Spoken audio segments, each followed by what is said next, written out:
O secretário de Estado dos Transportes vai quarta-feira ao Parlamento explicar porque é que pagou o Governo à Lusoponte compensações indevidas no valor de 4,4 milhões de euros. Mas o caso já abriu uma guerra de palavras entre PS e PSD. O caso de pagamentos indevidos à Lusoponte, denunciado pelo Bloco de Esquerda no debate quinzenal, apanhou de surpresa o primeiro-ministro, que se apressou a garantir que os 4,4 milhões de euros pagos indevidamente como compensação pela isenção de pagamento das portagens na ponte 25 de Abril em agosto iam ser devolvidos, mas os socialistas consideram que Passos Coelho foi desautorizado pela Lusoponte. O que está aqui em causa é a equidade e a palavra do Primeiro-Ministro Pedro Passos Coelho. Consideramos que, nesta fase, apelamos ao Sr. Primeiro-Ministro, onde ele entender fazê-lo, que explique aos portugueses, e depois avaliaremos, se essa explicação não for dada, se será ou não necessário tomar outro tipo de iniciativas. Explicações pede o PS sobre o duplo pagamento à Lusoponte, dadas pelo principal visado no caso, Sérgio Monteiro. Com urgência, o Secretário de Estado venha ao Parlamento explicar tecnicamente por que razão não seguiu uma recomendação jurídica que beneficiava o Estado português das estradas de Portugal e porque é que tomou uma decisão que prejudica os portugueses e o Estado português. Os portugueses não vão pagar um cêntimo a mais, não há pagamentos induplicados. Tenho pena que os partidos políticos da oposição não tenham coisas mais relevantes para trazer para a opinião pública do que fazer, digamos assim, uma chafurdice política. É pena que não saiba, e é pena que o Partido Socialista e o seu líder parlamentar não saibam que, ainda ontem na Comissão de Economia, o PSD chamou o Secretário de Estado dos Transportes para falar disto tudo.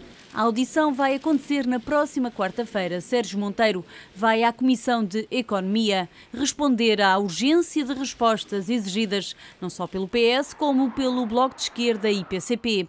Mas lembra o PSD que os negócios que se discutem agora entre a Lusoponte e o Estado foram herdados de anteriores governos. O problema que temos em mãos, muitos dos problemas que temos em mãos, são sim fruto de contratos assinados no tempo do governo socialista, completamente armadilhados, impossíveis de mudar sem o acordo das contrapartes. O secretário de Estado já esclareceu, entretanto, que até ao final de março deve o governo recuperar o valor pago à Lusoponte indevidamente.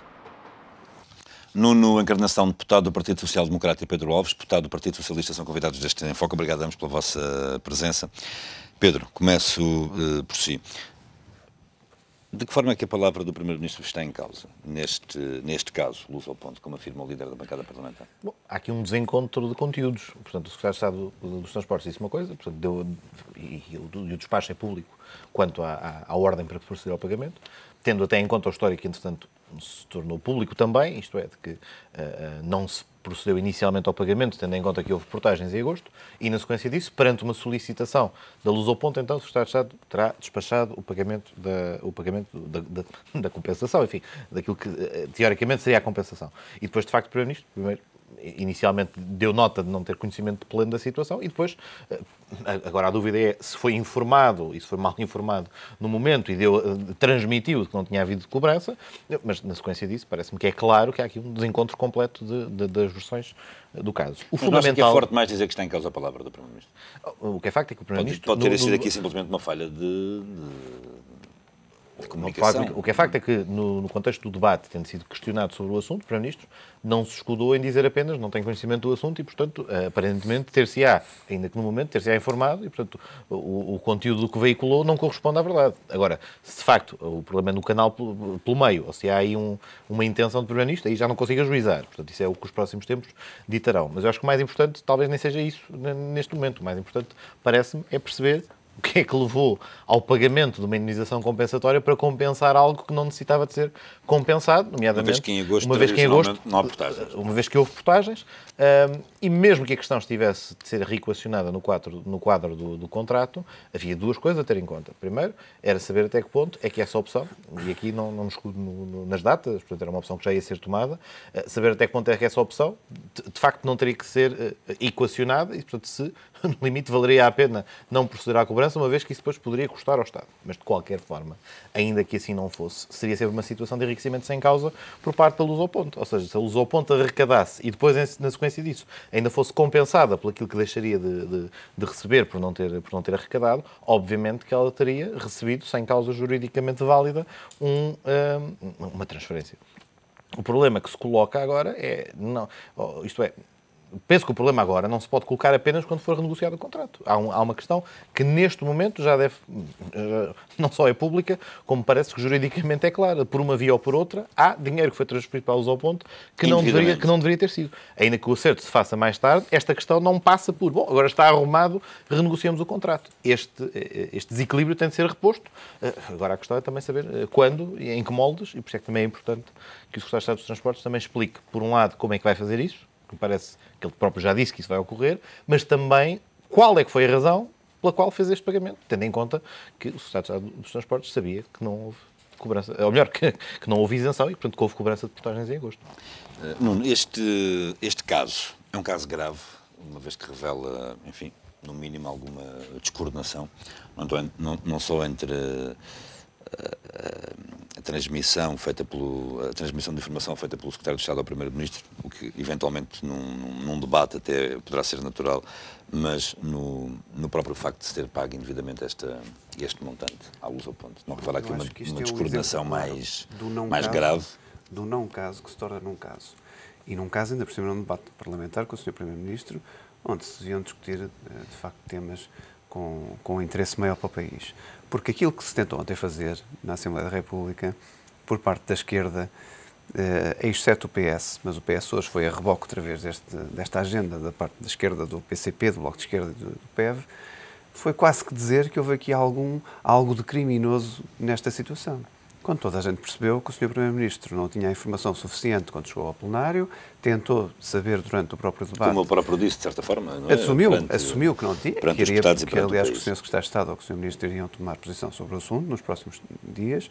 Entretanto, obteve alguma parte da informação e agora assistimos a este ping-pong de várias coisas, sendo certo que assegurou logo desde o início que qualquer erro que tivesse havido nunca iria lesar o Estado. Quer dizer, isto é impensável que alguém se queira apropriar, e aliás, como alguma esquerda ontem se tentou dizer que se quer apropriar do dinheiro de contribuintes, de 4,4 milhões de euros, parece que alguém quer roubar alguém neste país, nesta situação. Acho que é uma coisa completamente impensável. O PS foi longe demais ao hoje fazer estas afirmações feitas pelo líder da bancada parlamentar, no sentido que a palavra do Primeiro-Ministro está em causa? Não tenho dúvida disso, por uma razão simples, que esta esquerda nos habitua a este tipo de cenários, tudo bem, já percebemos como é que o Bloco de Esquerda, aliás, foi o Bloco de Esquerda que introduziu ontem o tema, foi o primeiro a abordar o Sr. Primeiro-Ministro no debate quinzenal, e nós percebemos exatamente a política desta esquerda, já sabemos como é que eles funcionam, como é que funcionam há muitos anos. Agora, o que me custa ver é o Partido Socialista não saber separar o trigo do joio, quer dizer, aproveitar uma coisa que não tem aproveitamento nenhum, uma não notícia, para fazer uma notícia do dia, porque de facto ontem o debate correu muito mal para o Partido Socialista, mais uma vez. Ainda hoje o diretor do Diário Económico, António Costa, escreve uma coisa interessante que vai, quase como isto, António José Seguro vai perder tempo a falar sobre coisas inúteis, daquilo que não interessa falar, em vez de questionar o Governo sobre outros temas, como o desemprego, como, outros temas que são mais prementes para a situação do país e temas que possam apresentar alguma solução. E por isso, o que é confrangedor é exatamente isto, é ver o Partido Socialista neste limbo e nesta situação. E mais, hoje o líder parlamentar, Carlos Rinho, abraçou este tema. Ontem, o Dr. Francisco Assis, que foi anterior líder do Partido Socialista, líder parlamentar, teve uma opinião exatamente contrária. E por isso, é uma pessoa, eu acho que também no Partido Socialista há pessoas sérias, pessoas com credibilidade. O Pedro é uma das pessoas que eu considero também no Partido Socialista, como é óbvio, e acho que não vale tudo na política. E acho que estarem a dizer que alguém se aproveita dos dinheiros públicos, quando já se percebeu, o Sr. Primeiro-Ministro foi muito claro, mesmo não sabendo toda a situação, foi muito claro nas primeiras respostas. Qualquer erro que tivesse havido, não haverá aqui nenhum duplo pagamento à Lusoponte. E aliás, o Sr. Secretário de Estado também disse que será feito um encontro de contas, mas acho que isto é um não caso, de facto. É sinal que se percebe que a agenda... Mas não há aqui um caso, pelo menos, de incompetência gritante. Isso é o que nós vamos ver na eleição da quarta-feira. O Sr. Secretário de Estado também estará presente no Parlamento. Já tentou esclarecer aquilo que que devia esclarecer e que achava que devia esclarecer, hoje, em declarações. Agora, eu acho que errar é humano. Agora, se houver um erro de forma propositada, isso é que é perigoso. Tudo aquilo que não acontece neste momento. Acho que isso não é... ninguém acredita que isso tenha acontecido por um propósito qualquer, seja do Secretário de Estado ou seja do Primeiro-Ministro. Eu não acredito nisso. É um caso de uma incompetência, é uma falha grave. É uma falha grave. Ou seja, eu discordo absoluto do Nuno quando ele diz que é um não caso. Evidentemente é uma questão fundamental de gestão dos dinheiros públicos. Daqui não retiro... Vamos lá ver. O Sr. Primeiro-Ministro ontem afirmou ontem, a questão colocada pelo Bloco de Esquerda e por quem já tinha suscitado a questão anteriormente, ela já tinha sido discutida na comunicação social, a questão é particularmente pertinente. Eu diria que é uma coisa que qualquer português, qualquer cidadão em qualquer parte do mundo, até noutros sistemas solares, evidentemente, confrontado com este facto, havia um pagamento por uma isenção. A isenção acabou, pagou-se na mesma. Obviamente que isto gera burburinho, dúvida e uma sensação de espanto perante o que sucedeu. Portanto, eu começava por dizer, é um caso. E é um caso relevante e é um caso importante. Porque, obviamente, sabendo o Secretário de Estado... Talvez fosse mais caso. Só terminar.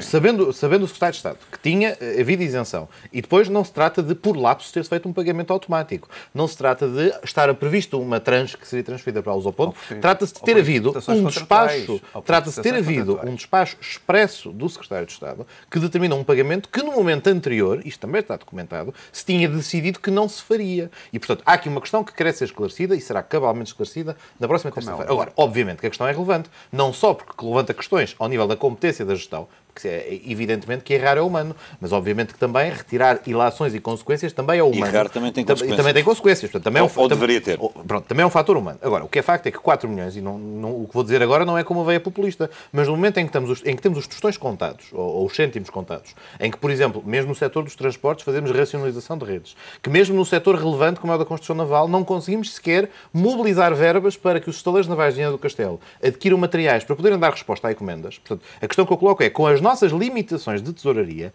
ainda mais grave se torna um caso que já de por si seria grave. Apuraremos, obviamente, as questões. Ninguém está a dizer que há uma intenção ou segundo as intenções ou benefício. Nada disso. Apenas se aponta que, em termos de gestão, é um caso de gravidade. Depois, o outro aspecto, que também eu acho que aqui também a reação está a ser exagerada. Porque aquilo que o líder parlamentar hoje disse foi muito claramente que, no contexto daquele debate, e tendo-se o Primeiro-Ministro informado, há aqui um desencontro de narrativas, e um desencontro de narrativas em que alguém não está com a narrativa correta. E, neste momento, todos os dados indicam, de forma bastante ostensiva, que foi o Primeiro-Ministro que falhou nessa transmissão. O que também, em parte, enfim, é uma opção... O Primeiro-Ministro tem que saber de tudo. Não, claro que não, e era aí que eu ia para concluir. Ótimo. O que também revela um dado, é um traço que também tem a ver com uma imagem que o Primeiro-Ministro pretendeu para os debates quinzenais. O Primeiro-Ministro optou, desde o início dos debates quinzenais, em desvalorizar, de certa forma, aquele momento parlamentar, na minha opinião. Não foi desvalorizar. Não, mobilizar um governo inteiro para estar a assistir a um debate. Mas eu vou só explicar isso. É que não se trata de... 14 ou 15 ministros. Mas é precisamente aí que... Era ridículo. Não é ridículo. E era precisamente aí que eu iria. No Parlamento Britânico, todas as semanas, no Prime Minister's Questions, os membros do governo estão todos presentes. É verdade que são membros do Parlamento também, que também podem ser chamados a votar. Mas o que é facto é que, no momento solene de prestação de contas regular perante o Parlamento, não se trata de uma diletância estar presente o governo, como aliás o Primeiro-Ministro uma vez até indiciou, na altura de Natal, quando no final do debate parlamentar terminou despedindo-se, dizendo agora vamos trabalhar, como se aquilo que não estivesse a fazer de manhã fosse igualmente trabalhar e como se isso não fosse também valorizador da democracia. Portanto, há aqui um fator de desvalorização do debate quinzenal por parte do Primeiro-Ministro. Ontem se fez acompanhado, quem entende, evidentemente, não há aqui nenhuma questão jurídica. O Primeiro-Ministro quis fazer acompanhado da Secretaria de Estado dos Assuntos Parlamentares e do Ministro dos Assuntos Parlamentares. Está no seu direito. Mas, de facto, para esclarecer cabalmente a Câmara, o que deveria ter feito era, de facto, acompanhar-se, se não necessariamente por um Ministro, pelo menos por um representante de cada um dos Ministérios que estivesse em condições de prestar essa informação. E, de facto, eu digo que ontem, muito provavelmente, ter-se arrependido dessa opção, e o meu qualificativo, me atrevo a dizer que é um bocadinho populista e desvalorizadora dessa prestação de contas perante o Parlamento, e se calhar não teria incorrido no lapso que incorreu e que agora, de facto, lhe está a custar um caso que já era problemático, ter-se tornado mais problemático e ter-lhe ficado associado. Meus senhores, vamos introduzir o outro tema que planeámos debater hoje, os argumentos usados pelo Ministério das Finanças para atribuir uma exceção à TAP não serão válidos para mais de uma empresa. A Secretaria de Estado das Obras Públicas recusa-se a comentar o assunto. As finanças garantem que esta solução é aceite para a TAP, por se tratar de uma empresa que está neste momento em processo de privatização, além de atuar no setor em concorrência. Um argumento que poderia ser utilizado pelo menos, por mais 7 empresas públicas.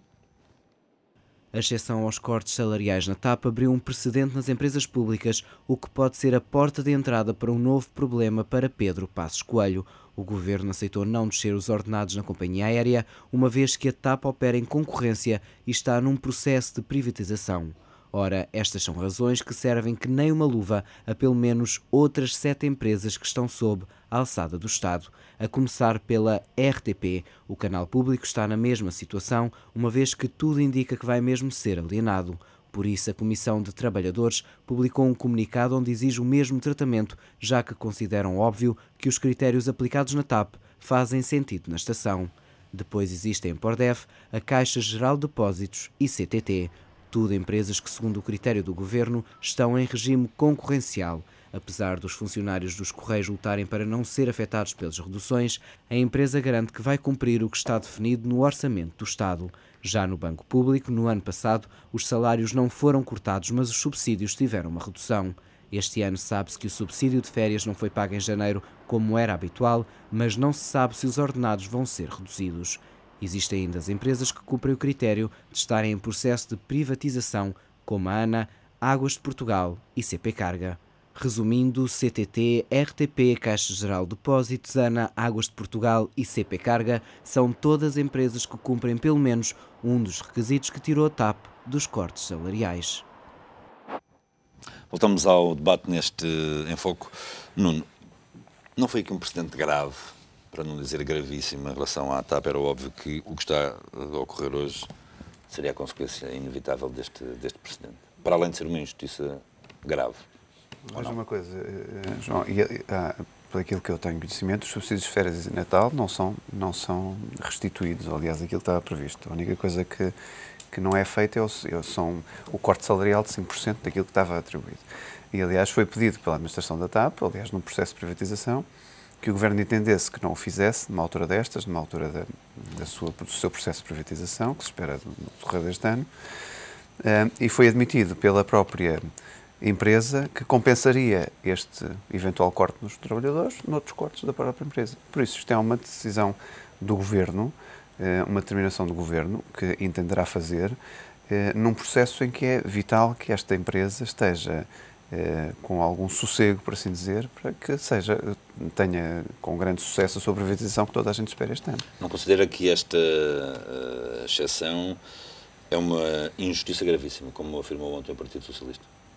Não, eu acho que é um caso à parte, aliás, como também o Governo pôs em algumas empresas à parte daquilo que são os salários dos gestores públicos e por isso também não é nenhuma injustiça gravíssima, é uma decisão do próprio Governo com aquilo que acha que entende que é o melhor numa altura decisiva da privatização da própria empresa. Entendeu assim fazer, entendeu a administração da TAP pedir este recuar do próprio Governo e o Governo entendeu fazer assim. Por isso acho que não há aqui uma injustiça gravíssima por parte do Governo do que quer que seja. É um caso à parte, é um caso à parte. É uma decisão do Sr. Ministro das Finanças, é uma decisão do Sr. Ministro das Finanças, por alguma razão será, e estas razões foram explicadas porquê.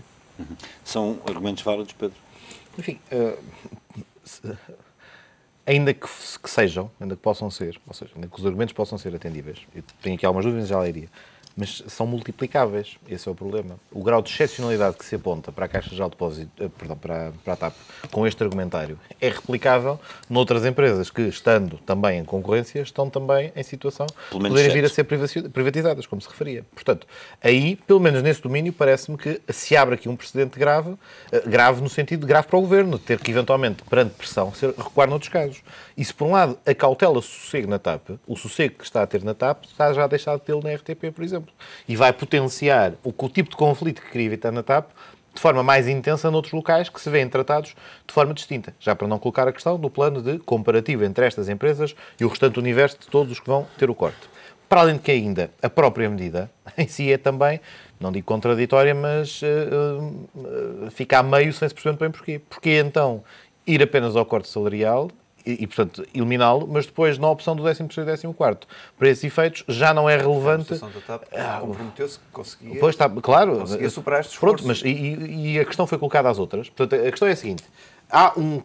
parece que aqui há uma ausência de critério, ou seja, não há uma grelha, claro, mas não há aqui uma grelha que diga... Que disse, meus senhores, olha, nós conseguimos fazer exatamente isto, mas isso não permite, de outra maneira. Mas a questão é, mas voltamos à questão do precedente. Será que outras empresas que façam precisamente o mesmo e demonstrem, preenchem os dois requisitos já referidos e ainda tenham disponibilidade para o 13º e 13º? Que tenha havido esta proposta como houve da TAP. Não é isso, admitida agora esta proposta, o que o Governo abre é por via da iniciativa de uma empresa pública, de baixo para cima... Não é conhecido que uma administração, outra qualquer, tenha feito o que a TAP fez. Proposto ao Governo, ao fim e ao cabo, uma contraproposta. Nós conseguimos poupar este dinheiro de outra forma. Pronto, mas o que eu pergunto poupando estes 5% corta os salários dos trabalhadores. Ora bem, então onde eu chego é a dois pontos. Sobre as férias e o subsídio de Natal, nós não conseguimos fazer isso. Foi assim que a decisão está onde eu chego a 2 pontos, então é no seguinte. Então, se houver outras situações em que outras empresas façam esse compromisso, terá o Ministério das Finanças, por coerência, obviamente, fazer o mesmo. E, em segundo lugar, isto também é revelador, que a opção de um corte cego, transversal, em todas as áreas, sem ponderar o impacto, podia ter sido feito de forma diferente na altura da elaboração do orçamento e já nessa altura, poupando-se tempo, meses e confusão, no fundo, agitação nas empresas, eventualmente fazer o levantamento de quantas é que estariam em condições de compensar a redução salarial, e isto podia ter sido abordado no quadro do Orçamento do Estado, com uma regra geral, transparente, mais clara, que dissesse, muito bem, a opção fundamental é esta de corte, mas se estiver contente que haja aqui um perdão a estes 5% de corte dos trabalhadores. Mas a questão que se coloca... Uma situação destas. Porque uma administração diz assim, olha, nós conseguimos fazer isto de outra maneira. Mas a responsabilidade do Estado... Não interferindo nos trabalhadores. Mas a responsabilidade do Estado e de quem elabora um orçamento de Estado... E, portanto, mas o Partido Socialista não aplaude uma situação desta. Nuno, mas a questão não é provar em concreto para aqueles trabalhadores, obviamente, para aqueles trabalhadores que vão adquirir maior poder de compra, que vão ter um sacrifício a menos, obviamente que é positivo. Mas a questão não é essa. A questão de equidade e a questão de justiça é no comparativo, não só com as outras empresas, mas também com os outros trabalhadores do setor público, em relação aos quais a hipótese nem se colocou. Há outras empresas, outras pessoas que não conseguem fazer isto que a TAP conseguiu propor. Mas então a opção... É um argumento interessante. É um argumento interessante, mas é um argumento que inverte os dados do problema. Isto é, o ponto de partida inicial, o Governo deveria ter assegurado e feito o levantamento antes de propor um corte desta natureza e ter verificado onde é que exigiam estas circunstâncias e depois... O Orçamento de Estado está a ser preparado desde julho. Desde julho, que é conhecido também o universo dos cortes que abrangeram o 13º do ano passado. E no momento em que a norma é proposta, a própria administração da empresa, seguramente esta e as outras que eventualmente estejam em condições de o fazer, podiam ter abordado o Ministério das Finanças neste sentido, para se criar um enquadramento distinto. É verdade que lá ficou uma válvula de escape que permite agora realizar esta tarefa. E não está em causa, obviamente, a vantagem individual para os trabalhadores. Agora, o que queria é para o restante universo, quer dos funcionários públicos, quer dos trabalhadores das empresas públicas, uma situação de tratamento desigual que, eventualmente, poderia ter sido ajustada de outra forma. O Governo também não pediu à RTP. De forma distinta. O Governo também não pediu à RTP, por exemplo, que cortassem, porque tinham que cortar não sei quantos milhões este ano, e a própria administração da RTP propôs várias soluções. Foi assim foi. O que aconteceu? Mas isso na gestão foi exatamente na financeira. Que é algo isso não na gestão da massa salarial. Que era um aspecto também faz com os próprios ministros. Olha, os senhores têm que cortar 15%. Digam-me onde é que querem cortar. Mas este aspecto de equidade salarial, de repartição justa dos sacrifícios, que é um aspecto que, vezes e vezes sem conta, deveria ser uma área em relação ao qual não poderiam existir. Insistiu, e da qual sempre tentou sublinhar... As são iguais, nem têm a maneira de fazer as coisas iguais. Infelizmente. Claro, por isso é que não se devia ter feito um corte cego de início. Por isso é que se devia ter feito esse tal ajustamento, porque o universo das empresas públicas também não é gigantesco ao ponto deste exercício não poder ter sido feito de outra forma e que se percepcionasse. Porque a questão não é só haver poupança no final, é haver poupança no final que se reflita com menos sacrifício por todos. E obviamente que neste caso é possível, é uma boa positivo. Para vós, então, isso não é uma boa notícia. Sacrifica menos 5% do corte salarial dos trabalhadores. Onde é que está a dúvida? Mas onde é que está a dúvida? Que para os trabalhadores da TAP... Mas a questão não é se uma boa ou má notícia, é uma questão de boa ou má gestão da política dos cortes orçamentais. E foi uma má gestão da política dos cortes orçamentais, claramente pouco estruturada e pouco refletida. Agora, para os trabalhadores, evidentemente... Pronto, precisa... Nuno, está a dar a razão. Porque a questão é, não sendo todas iguais, os critérios não podiam ser cegos, nem podiam ser sido aplicados da forma como foram. Muito obrigado, ambos, pela vossa presença neste Em Foco. Até para a semana. Hoje, no Em Foco, debatemos as duas polémicas que estão a marcar o atual momento em termos mediáticos. Amanhã outro tema estará em foco.